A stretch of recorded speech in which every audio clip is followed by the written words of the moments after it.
গুরু ঘর বানাইলা কি দিয়া, দরজা জানলা কিছু নাই, কেমনে তোমায়। কিরে তুই যে পুপারার অফিগুলার বলা সিএম না? এই ব্রো, তুমি সিএম কাকে বলছো? জেমস বলো, জেমস। এ হে কিসের জেমস তুই?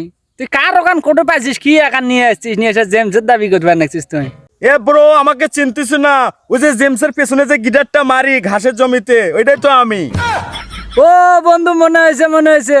দুইজনে মিলে আমরা কত গিটার মারলাম পাট খেতে, আমি আর তোরে গিটার মারা শিখাইলাম। হ বন্ধু, আমি আর এই ঘাস খেতে পাট খেতে গিটার মারি না, আমি এখন গিটার মারি জেমসের পিছনে। যেমন হচ্ছে যে লায়লা, সীমা সরকার, ডিজে মুন্নি সরকার, আরো আছে কি জলেখা সরকার, আমি এদের পেছনে এখন খালি গিটার মারি। ও হ্যাঁ, তুই ওই মহিলা শিল্পীর পাশে গিটার মার, ও সামনে আর মারার দরকার নাই, পেছন পেছনেই মার, শালা চা মার। এ ব্রো, তুমি তাহলে থাকো, আমি যাই। লায়লা আপু আমাকে কল দিছে গিটার মারার জন্য, সীমা সরকার ডাকতেছে, আমি ওদেরকে গিটার মারতে যাবো, ঠিক আছে? শালা কি যুগ জামানা আইলো, পোলাপান নষ্ট হয়ে গেল, খালি মহিলাদের পেছনে গিটার মারে।